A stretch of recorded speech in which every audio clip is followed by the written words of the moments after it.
on this episode of Far Out, NASA's wild side at Kennedy Space Center. First thing you do, if you ever pick up a tortoise, is you always point it away. They'll pee on you. They'll pee. That's what you're trying to say. I was looking for the proper verbiage. Where there's a fascinating coexistence between nature and technology. 3, 2, 1, and liftoff of Artemis 1. Meet some of the prehistoric, burrowing, and feathered friends who call this space center home, and the people who work to protect them. You think you know NASA? Well, think again. I'm Megan Cruz. Come with me to experience the extraordinary, the unexpected. This is Far Out. Welcome to NASA's Kennedy Space Center in Florida, where thousands of people come together to unravel the mysteries of our universe. But while they work on science experiments, build spacecraft, and launch rockets, other creatures are out and about too. Of Kennedy's 144,000 acres, 95% is protected habitat, as the Canaveral National Seashore and Merritt Island National Wildlife Refuge. Over 330 kinds of birds, 117 types of fish, 25 different mammals, and 65 kinds of amphibians and reptiles. Balancing wildlife preservation and space exploration can be tricky, but NASA is committed to doing both. Just ask Russ Lowers, an ecologist at Kennedy. Of course, it's a big truck, Russ. After hoisting my tiny body into his humongous truck, he tells me about a threatened species native to the southeastern U.S. that's plentiful here at KSC. And perhaps ironically most opposite a rocket, the gopher tortoise. Today, we're checking up on the hard-shelled herbivore. All right, so where are we going? We're going to an area called Tel 4. It's in the southernmost region of the Kennedy Space Center. Okay, and why are we going there? We're going there to check out a gopher tortoise that has created a gap or a space underneath a fence that is a security breach.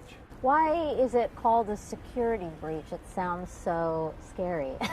Well, just they don't want anything else going into that fenced-in area. They want basically everything to stay outside that fence perimeter. That way they know that, their building is safe and they don't have any issues with any types of animals or people. If there is a tortoise within that burrow, we'll set a bucket trap or a fall trap.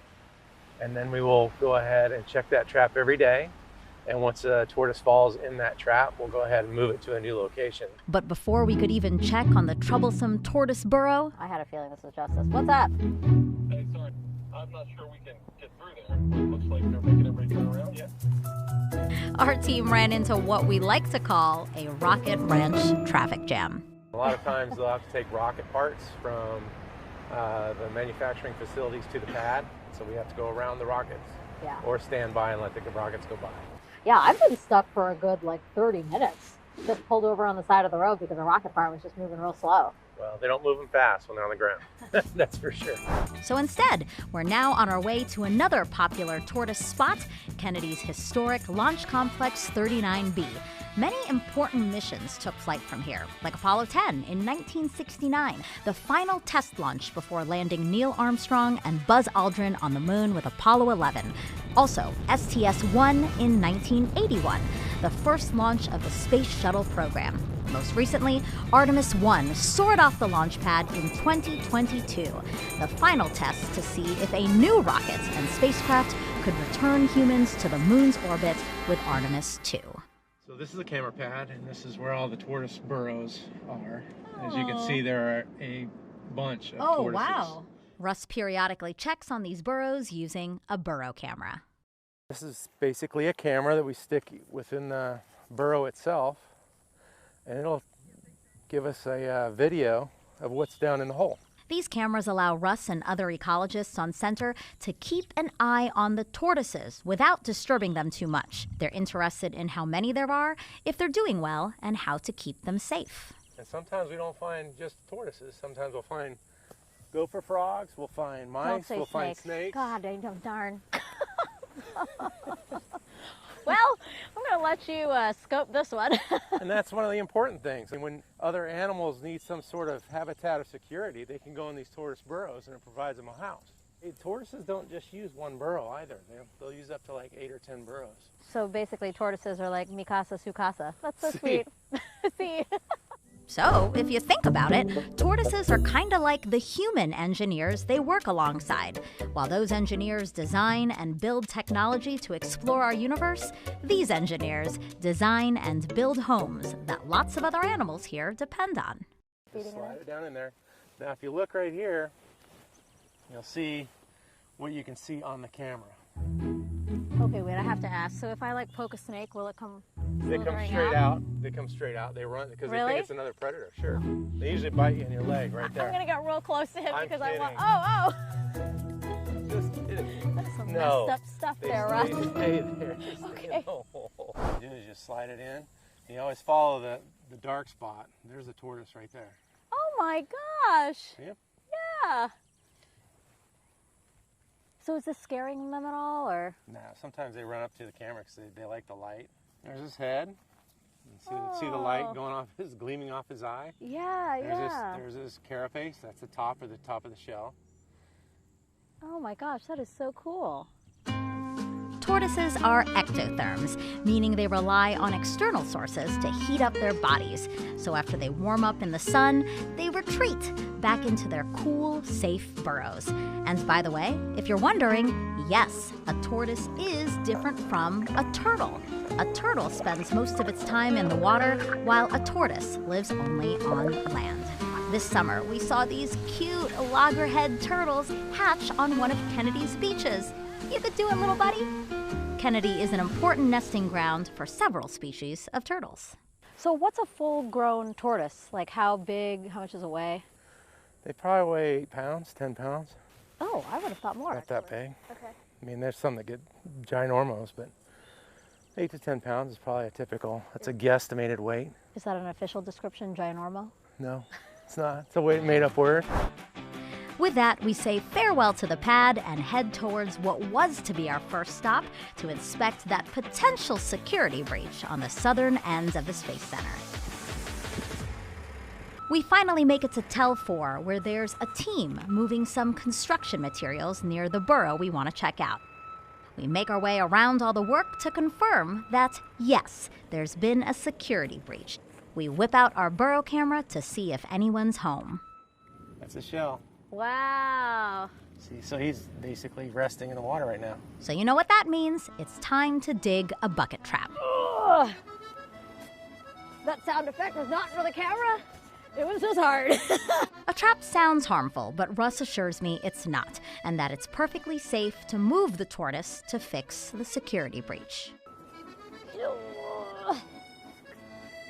For the record, I asked him to let me do things. It's not that he's not a gentleman. Now remember, you have to dig a hole deep enough for a 5-gallon bucket to fit in. So No, even just right in front. just right in front? Right in front. I mean, Well. right in front. It turns out digging a hole for a 5-gallon bucket is tougher than it sounds, especially with a fence in the way. Eventually, I turned it back over to the pro. Believe it or not, this is probably one of the hardest holes I've ever had to dig because this fence is in the way. Because of the fence? Yeah. Yeah, see? So the key is to have it so when the tortoise comes out, there's no way around the bucket. So we do 3 things when we set a bucket trap. Number 1, they have holes. Those holes are made for drainage. Oh, So if it rains, Goes it doesn't through it. hold water in the bucket and the tortoise doesn't fall into a water upside down. Number 2, we put a stick in the bucket. Okay. That way if any mice, any snakes, any lizards get in the bucket, they can get out. And number 3, we have a shade. This provides shade over the hole, so when the tortoise falls in, that shade keeps the heat off the tortoise's shell. Remember, they're ectotherms. Now see how that's straight and level with this place where he comes out of the hole? Yeah. That's how you want it. So what we're going to do is we're going to backfill it. Okay. So the dirt's all the way around the bucket. Okay. And right when he comes out of that hole, he won't realize that there's nothing underneath of him. I see. That's what that felt's for. Okay. Gotcha. So now what we do is take the dirt, put it back in. Okay, now, got that all in.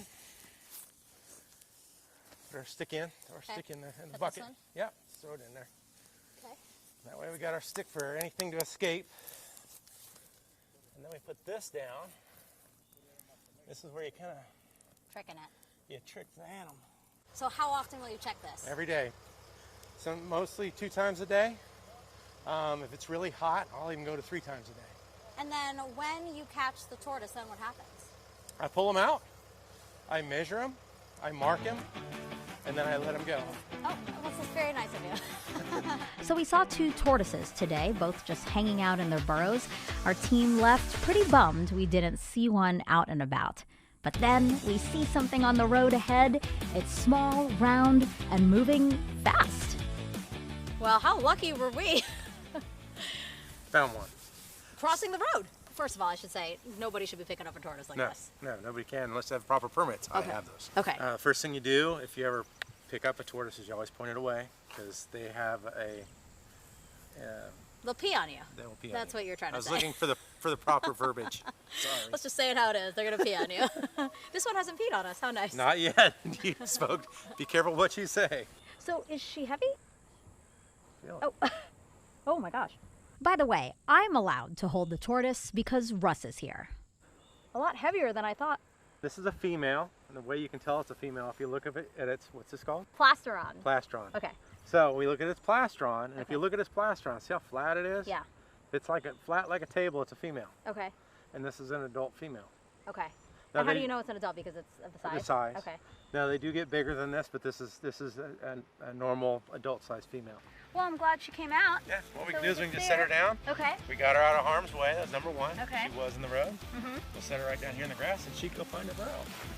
Do you think NASA has done a really good job of respecting the wildlife here? Yes, they have. They've done a great job. Everybody watches out for the animals that are on KSC. So we say farewell to our new friend as she heads home. Or to one of her homes, anyway. There are few things as exciting as watching a rocket soar into the sky. But they're not the only thing taking flight at Kennedy.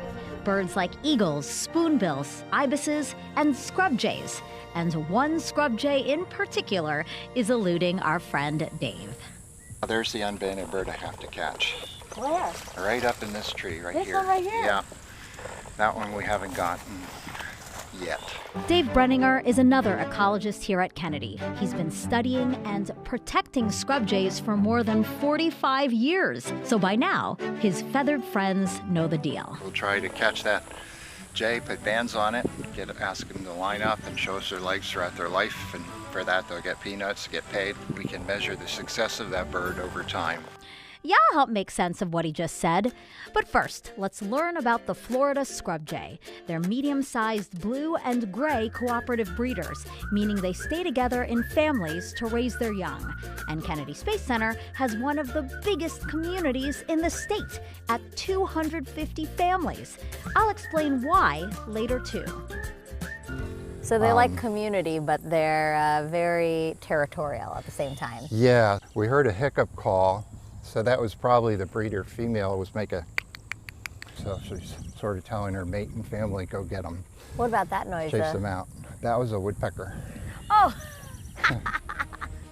Whoops! I guess I don't have an ear for them yet. But as I work on keeping an eye on them, Dave tells me how they're considered a threatened species under the U.S. Endangered Species Act. Their population is down to just about 10,000 birds, largely because of habitat loss. As their name suggests, they like to live in scrub, or areas of small trees and shrubs in sandy soil. It provides them with safe places to nest and usually enough food for them to chow down on. Most of the time they have a lot of insects and small vertebrate prey, but on cold days they go to these caches of 6,000 to 8,000 acorns is what they cache every fall. And 6,000 to 8,000 acorns per scrub jay? yeah, That's a lot. I know. But today we have a special treat for our jays, a big bag of peanuts. They're lucky. I'm allergic to peanuts, so I won't be stealing their snack today. No, here they come. Oh, here they come! And so, They're so pretty! This is what Dave meant when he said, they'll get peanuts, get paid. in return, we get a few seconds to look at the bands on their legs. So we read the bands from top to bottom and then left to right. Okay, I see one in the tree. Okay, oh, I see one. Okay, yeah, this you one can has a yellow and a green band. Each jay is identified by its unique combination of colors. Dave can then track these birds over time, observing which family it belongs to, how they behave, how long they're living, and if they're reproducing. This data helps him understand how well the families are doing in their specific areas of the center. Is their part of the scrub healthy? Do they have enough food? If not, Dave and his team can try to do something about it. Would you say that the space program has helped to keep the scrub jay population here thriving? Yes, because this land has all been protected and hasn't been developed. Launches don't have a lot of impact. It's in a pretty small area, but I think the biggest challenge is that they need regular fire. He's talking about controlled burns. Fish and Wildlife do these regularly at Kennedy to manage both the land and the wildlife that depend on it. They help reduce the risk of larger, uncontrolled wildfires by clearing away some of the dead plants and brush. This in turn also helps the scrub jays. It opens up their habitats so they can spot the hawks trying to eat them. Plus, the fresh growth after burns attracts new insects and small animals, aka food for the jays. But firefighters can't just light fires whenever they want. It can't be too windy or too dry, and they have to consider some of the infrastructure we have on center that are sensitive to smoke.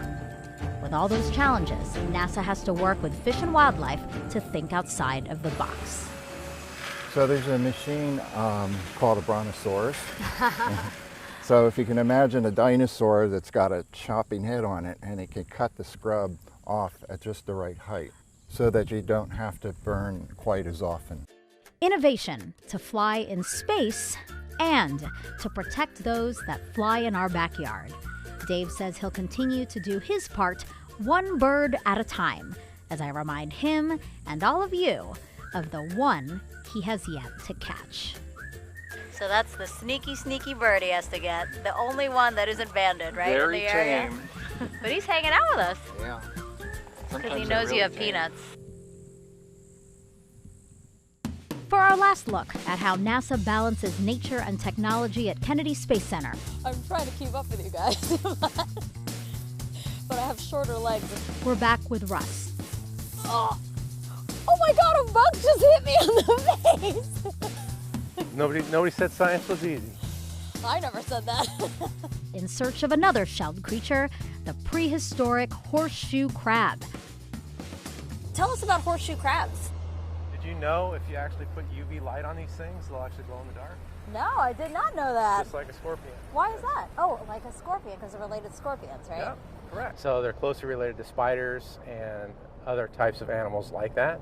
And they've been around forever. I mean, like forever. Like 200 million years before any dinosaurs showed up. And they're super important to the ecosystem around the Space Center. The Indian and Banana Rivers make up the Indian River Lagoon, which is North America's most biologically diverse estuary, meaning a lot of plants and animals, like horseshoe crabs, live in this mix of fresh water from the rivers and salt water from the Atlantic Ocean. The crabs lay their eggs on some of the lagoon shores from March to June. There's 4 species of horseshoe crabs. The one we have here is called Limulus polyphemus. I want to say that 3 times. Limulus polyphemus. Correct. Did I say it right? Yes, you did. I'm paying attention. So what they do is that they will come up during different moon phases and wind phases, and they will actually lay their eggs on the beach. They lay their eggs on the wave zone of the river system. And that Like wave, where the wave crashes? where the waves crash. And what that does, it creates a couple different things. Number one, it actually oxygenates the eggs. And number 2 is over time that actually wears down the eggshell on the eggs that they lay. So then the eggs can actually hatch. It makes it easier for them to hatch. Oh, that's interesting. But alas, no crabs laying eggs on this beach. Instead, we found a lot of empty shells, which could mean one of 2 things. Horseshoe crabs periodically molt or shed their shells as they grow. Or... Okay. You can see that they've already eaten all the legs out of it. Who's they? You? These are really good. You want to try one? No. I'm a fan of crab legs, but not this kind. However, they're a tasty treat for others. Now, some of the shorebirds that are actually migratory species will actually come through here, and that's one of the number 1 items for food that they actually have to survive upon when they're on migrate. So it's a very important feeder role for other birds and prey items. Horseshoe crabs are called a keystone species, meaning their decline or absence could have significant ripple effects throughout an entire ecosystem, affecting many other animals like migratory birds. Crabs are also considered an indicator species. Since they're so sensitive to changes in their environment, they're some of the first to warn that something might be wrong. By monitoring different types of things in the lagoon, like seagrass, manatees, horseshoe crabs, different fish assemblages, it'll tell us a lot about the entire health of the lagoon. So you see, these crabs are important to keep an eye on. Thank you for watching over me, Russ. And ecologists do that by using these game cameras.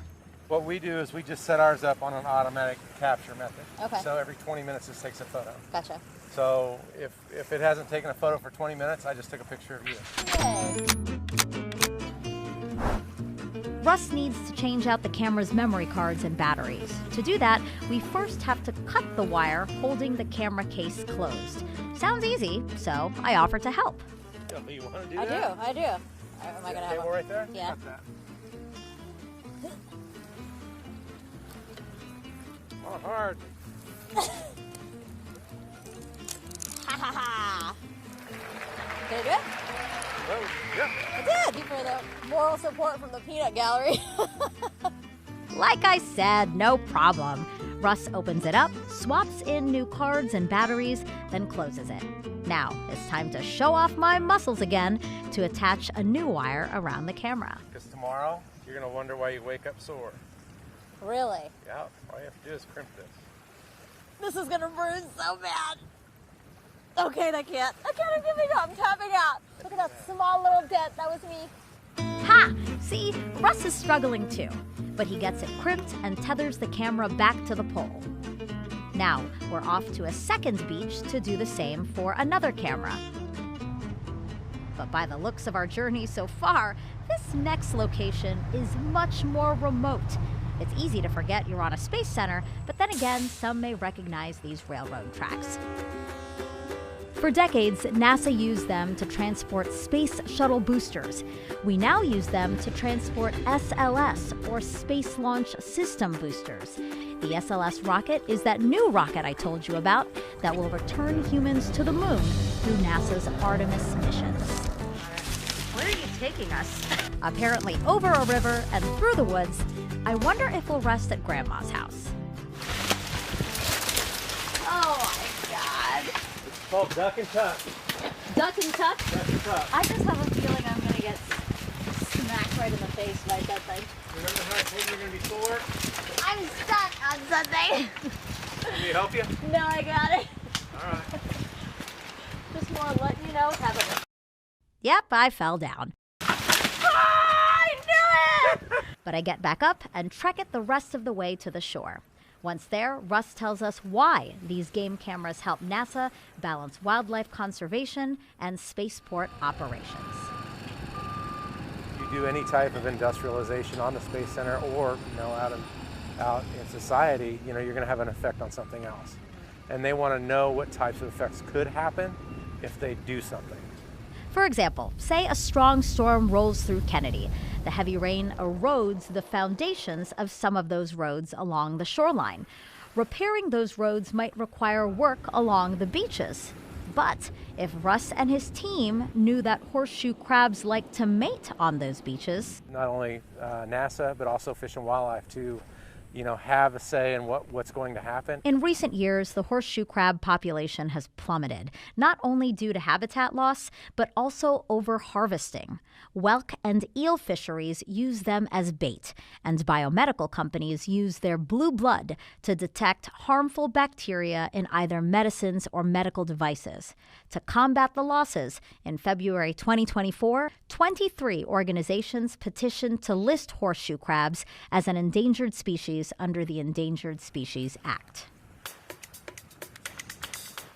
So let's help Russ help the horseshoe crabs by checking on another game camera. You ready? Do you want to do a couple of calisthenics and get warmed up? You want to just go right It's into really it? my arms. Oh my God, that hurts so bad. Got it. Wow, that hurt. Oh my God, it's like stabbing myself in the hip. After impaling myself with a handle, I try a new technique.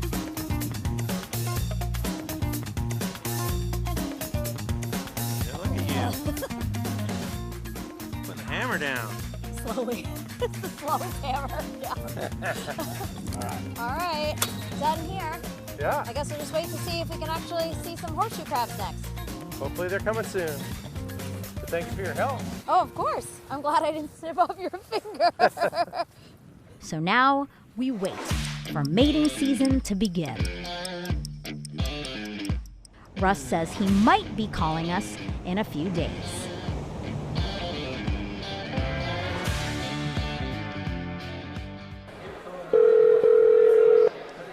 It's happening! So we dropped everything and rushed over to Russ, as in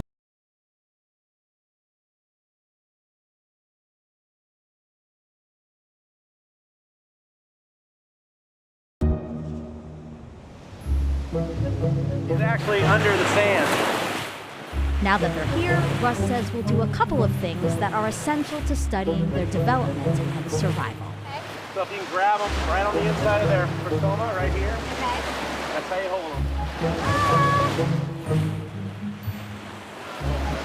Oh my god! Touch it. Oh my god, oh my god, oh my god! You got a female, I got a male. Okay, Just okay, like okay. that. Okay, Look yep, at that. yep, okay. I have a horseshoe crab. Let's take him to the bucket. Okay. Move your hair down. Oh god, I'm sorry, I'm so sorry. I'm so sorry. Here you go. Okay, so what we're going to do now is we're going to measure them. Okay. And so what you do to measure them is you actually measure the width of their persona. In other words, the shell, okay? Okay. So you find the widest point, which is kind of right here in the back, All and you right. push this together. It's called a caliper. Okay. And when you push it together, you read the number right here. So this 15? one's 14.9. 14.9. So Okay. the male is 14.9. And Alina's writing all this down. So why don't you do the female? Okay. So she has to. Oh, there you go. There you go. Now just push them together. Now what do you got? So what is that? Right there. Push it together. 16 and a half? Yep, 16.5. That's the female. Okay. Good job, see? You're a scientist after all. You're trying to make me feel better because I you're doing great. squirmed. No, you're doing great. So next thing we're gonna do is weigh them. So all you do is you pick one up, Okay. set them in the bucket, grab your scale, hook the scale on there, and you look at this pendulum right here. Yeah. And what's that at? 1 kilogram? 1.1. Oh, 1.1. Oh, I see. 1.1 kilogram. Okay. That was a male? Male. Male. For a female, females are a lot larger than the males. Okay. Number two is they have a different claw pattern. Right. So their my feet God. actually have little pinchers. Okay. So this has all pinchers all the way around. See all the pinchers? Mm-hmm. And those pinchers, they actually use for different things, tearing apart food, walking, the normal stuff, day to day. Now a male, about half the size of a female, Yeah, much smaller. actually has little hooks on the front. Oh, See? in the front. Yeah. So the very front two are hooks. They're not pinchers like No, the they're not female. pinchers. See, they're not like the female, Yep. but these little hooks is what they hook onto. Okay. And that's how they hook onto the female, and that's how they mate. Correct. Okay. It's a very simplistic animal. Their mouth is right in the center of their leg. These are their gills. So when they flutter these, it's like a fish respiring with its gills. Finally, we tag them. So what we do is we just put a hole in. Okay. Just take this, put it Okay. in that little hole, Okay. and you push. Okay. There, now push it in. Push hard. Okay. There you go, Got bam. it. Got it. So now let's tag. Yes. Okay, so now we have to tag the So it's female. very simple. Uh-huh. Russ promises me we're not hurting them. He makes sure we tag them on their shells away from any vital organs or appendages. We are tagging them. We have different volunteer people that actually monitor horseshoe crabs around the whole lagoon. And what's really neat is we can get movement patterns from the Banana River to the Indian River and back and forth. So you know where these animals, how far they will travel. And why do we need to know that? It'd be nice to know if these animals are going 100 miles, because 100 miles from here, maybe somebody's going to do something that would be harmful to the horseshoe crabs. So set up protected areas. for Correct. them. Again, ensuring we give these living fossils their best chance of survival by monitoring their habitats. And if the crabs thrive, other animals that depend on them should do well too. Grab them by the side. Okay, so pick this one up Yeah. by the side. Grab tight. Pick it up. There you go. Look at you. You did it. Oh, it's trying to push against me. Okay. Set them down in sand.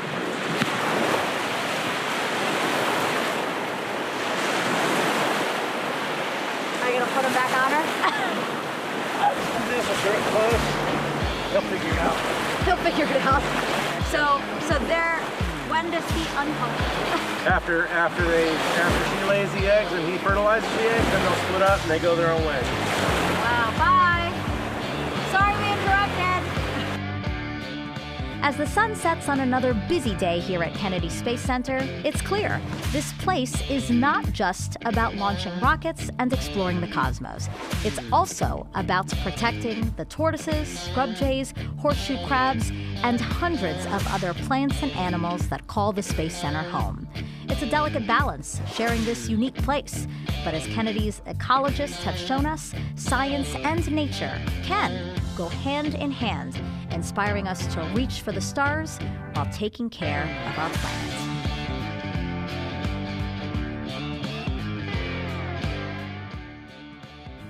How can you tell it's a male or female? I'll have to show you. Okay. I'll find one. Oh, we can't tell here because they're eating out of it. Okay. Correct. Yeah, you don't. There's no They don't have no appendages. parts to show. There's no parts to show.